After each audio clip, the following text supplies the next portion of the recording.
everybody, and welcome back to Royalty Soaps. So today I'm going to make the cold process version of my olive branch soap. I have a diamond soap of this, but I decided I wanted to do a cold process version. This is one of my favorite fragrances that I carry. So I have my lye water here. I'm doing another Bastille recipe today. I kind of wanted to see if I could tinker with it a little more.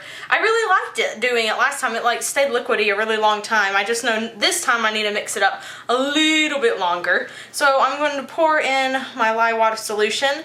And one of the changes that I made was putting in sodium lactate.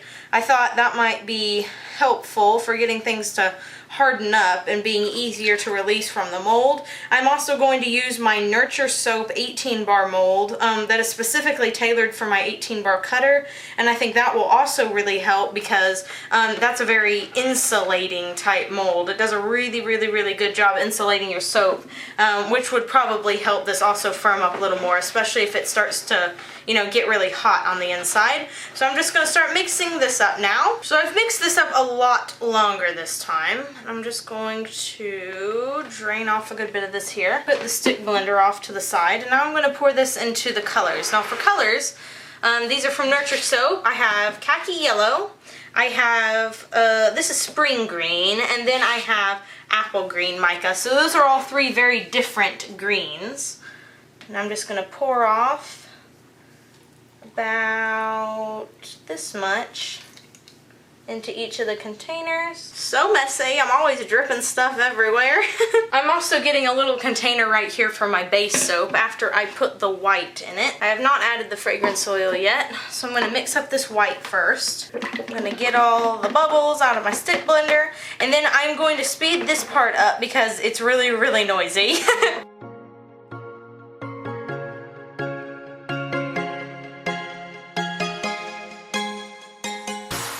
That's done, I'm going to scrape the sides of these bowls with a spatula. Now that that's done, I'm going to add the fragrance oil that I have already measured off over here. Now I'm going to mix this in using only my spatula. These colors are starting to thicken up a little more because I have added the sodium lactate. And I think stick blending would just be kind of overkill. I think it would thicken up the soap too much. So I'm just gonna do this real quick. I won't make you watch this, it's kind of boring, so I will skip on now to the pouring portion. The first thing that I'm going to do is pour almost an entire container of white into here because I have so much white. I just want to get kind of a good base at the bottom. Then I'm going to fill this up again and add a little more into this one. Pour this right in here. Note to self, next time add less sodium lactate because this is thickening up far more than I wanted it to. It's still extremely workable. I just thought because I was using a Bastille recipe that it would stay a little more liquidy than this, but because I added as much sodium lactate as I did, it's going a little faster. So next time I'll probably use half the amount. Going in with the khaki now, and some of these turn a funny shade whenever they are in liquid form, and then they turn a different color after they have been exposed to the air and have cured. The khaki is one of them. It turns this really strange brown color, but in reality it's not that color once it's cured. And now for the spring green, which I probably should have mixed up a little more before doing this, I can see now. And now I'm going to pour just a regular amount of white, and we're going to use white now as sort of another color in the soap instead of it being a base color. Now it's just going to be another layering color because I already put all the extra down there at the bottom. I think I'm going to go ahead and speed up this part. It's going to take a while for me to get all these layers in, and I wouldn't want you to get bored, so enjoy the music and the video sped up to 5 times as fast as I'm actually going.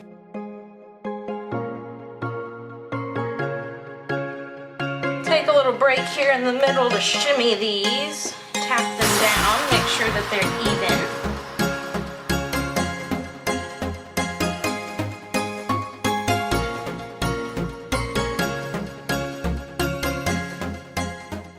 So this is what the soap looks like after it has all been poured and I have scrapey the bowls as much as I possibly could. I want to say another thing I really like about these molds is how tall they are, because I didn't change my batch shape at all. Well, I mean, I added a little more oils because these molds are a little bigger. They hold 18 bars instead of 17. So I added a few more oils for that extra bar so they'd all be still like the same weight as they normally are. But like I still have like my 120 ounce batch going on here, and you can see there's still a lot of room left in the mold. So if you want to do like a basic piping thing or add embeds, you can still cover these molds without messing up the piping, which I think a lot of people like to do, because I know lots of people who like to cover up their soaps whenever they're doing their like 24 to 48 hour sit time on the counter, and they can't do that whenever they pipe high top soaps because the molds are just too short and it sits up off the mold, and then they have to put like saran wrap over it and it covers it a whole bunch. Well, with these molds, if you keep your piping short, like maybe within an inch or so of the top, and you want to put like some little embeds in there or whatever, you can still cover that completely, which I think is helpful for a lot of people. We are back to pipe, and as you can see, I have put in a few little embeds. I thought those would kind of add a fun touch. I am using the round tip, and I'm just going to be putting 3 across, and I decided to sort of spice it up. So I am doing a two-toned piping. As you can see, I'm doing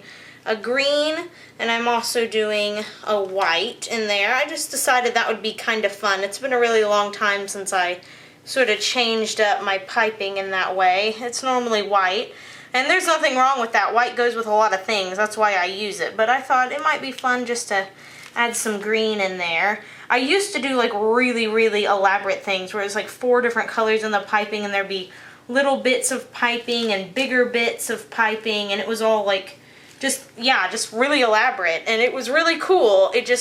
There were so many dishes and it took so long, and because I got a little bit more popular and I started selling more, I needed to be able to make batches faster, and I thought these 2 colors would be really good for the soap that I'm doing. This is like a good soap to be able to do a two-tone with. I'm just going to make this as even as I possibly can, all the way down on to the next one.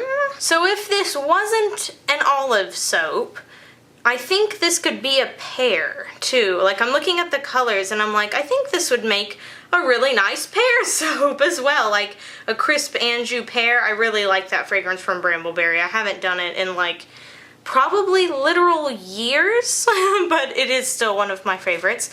And that reminds me, I also just remembered that I get to film another video for the Nurture Soap and Royalty Soaps piping kit. I am filming a cupcake tutorial. Now I'm just gonna fill in the little gaps here. If you don't know, I have a piping set, like I had mentioned before. I know I've said that in a few other videos, but on every single video that I don't say it, it feels like that's the video where people ask me how I do the piping and stuff, so I'm just gonna cover that real quick. This piping is a very separate batch of soap. This is not extra piping that I have left over from the base. This is a completely separate batch.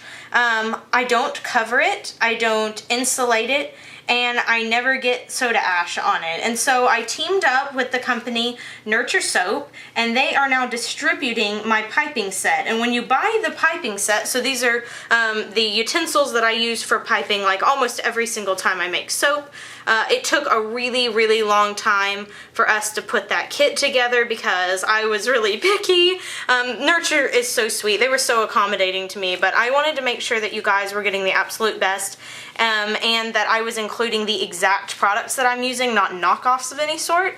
So that took a while to set up, but it comes with all of the things that I use to pipe, and then also I make exclusive videos for people who purchase the Nurture Soap plus Royalty Soap piping kit, and in those videos I include a base soap recipe, so for the bottom, and I include the actual piping recipe that I use in all of my videos. All that to say that I'm going to be filming another video for that collaboration again here pretty soon, and I am really excited because it's going to be the soap cupcake tutorial, which I haven't done soap cupcakes in such a long time, but if you would like to see me pipe some of those on this channel, I will leave some in card form, which is, if you've seen those little info, it says info on the side, like the little eye in the side of your screen. It's just a little eye with a circle around it. That's where that's going to be located. So if you'd like to watch some of those videos, you can. I'll leave them up there. Now with the extra piping that I have, I'm going to put a little dollop right there in the middle, just a teeny tiny bit, so that I can place the little embed on there without it sinking. Also, I'm going to be doing a little bit of a snowy effect, sort of with the mica. That's kind of what I do on the other soaps that I make, the diamond soaps. So I thought I'd do that on the top. I'm also going to be piping a little bit more. I'm going to be piping a vine looking thing, sort of symbolizing a branch, since the soap is olive branch. I think that'll be cool. Sweet! Everything is all piped. So now I'm going to take some Snowflake Sparkle Mica. This is from Brambleberry. It's a very, very fine sparkly mica, and I'm just going to sort of sprinkle it on the top here. I love, love, love this mica for creating any sort of glimmery effect that you want to be sort of thicker than like a glitter. I think this is probably my absolute favorite mica for that. It's just, it's so fine, but it's so sparkly at the same time. Nurture Soap also has a really sparkly mica powder that I like to use, but the microns are a little bit thicker. So I still like to use it, but for this specific effect, I really like the one from Brambleberry. Cool. Cool, cool. Alright, so now I'm going to put on the little embeds. These are little soap balls that I've made, and the mica powder that I used for this is from TKB, and I cannot for the life of me remember the name of it off the top of my head, so I'm going to leave it in the description box below. It is like the perfect brown kind of green, if you guys know what I'm talking about. There's like a specific type of green that has like undertones of brown in it in a mica, so there's like little bits of silver, little bits of brown, and little bits of green. It's like the perfect mica for this soap. Like I couldn't have dreamed up or concocted a better one. I use this one also in the diamond soaps. I know this is going to be a relatively long and chatty video, so I hope you guys are up for that. I'm filming this on a Monday, and for some reason I always feel like really super chatty on Mondays. Now, I know the lighting for the past couple of videos has been sort of strained. It might be that I have to go buy some of those lights ourselves and sort of install it into the apartment, which would be fine if we need to do that, but I haven't done it yet, so I've had to kind of like mess with the lighting on the camera and that sort of thing, so sorry about that, but it should get better. Oh my gosh, I made the right amount of embeds for the other soaps that I make in the other mold. Ugh. So I'm just going to add some like little bits of this in at the ends because I didn't have enough. I guess these will be for our own personal use. I'll have to remember that, like, hey, with this mold you have to make more embeds because there's one extra soap on every single one of them. Oh well, now it kind of looks like sea glass, I think, at the end, which is another soap I really want to do. I have been, like, so inspired and loving sea glass recently, so I should probably do that. Now I'm going to set all of this in place with some 90% rubbing alcohol. Okay, so now we're going to pipe some little green type branches. I already tried to film this once, but there was a little piece of green stuck in the pipe tip, and I was like, why? This piping isn't hard. Why am I squeezing so hard and it's not coming out? Well, kind of hard to do that when there's like a blockade in the way. So I'm just going to put these like little squiggly lines on the soap, and I'll probably speed this up. I'm going to make them different sizes and thicknesses because actual branches all look different.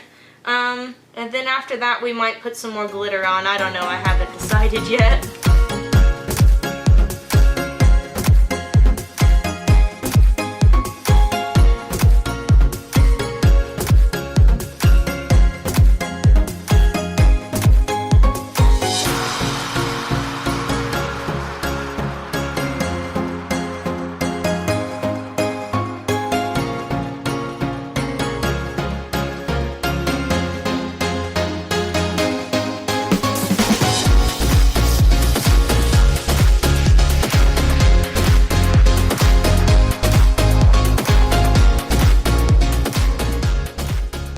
There's one done, and now, by magic, all of a sudden, the other one is done. Woohoo! You guys knew I was magic, right? You did know that, right? So I actually think on these ends here, where I've had to put in, like, the sea glass, I'm going to try to, like, put a little more brown on, because I have plenty left, so why not?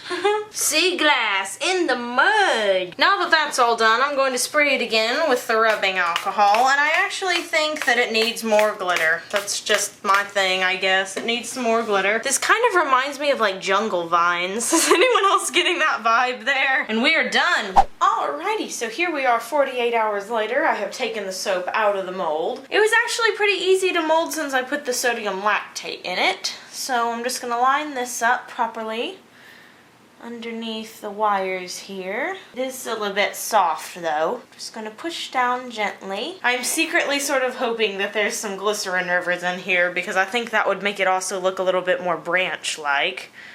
So let's see. Ooh, very nice. Ooh, I like that a lot. Super swirly. Oh yeah, look, there's some little glycerin tunnels in there. See those little glycerin tunnels? Woohoo! Oh, and this smells so good. It smells so divine. So you can see that khaki yellow sort of turned that green color it was supposed to. It didn't stay that funny looking brown color. Well, I hope you guys have enjoyed this rather ridiculously chatty video. If you did, please give it a big thumbs up, subscribe to my channel, maybe even leave me a comment below, and I will see you all soon. So until next time, you have a royal day, and bye for now.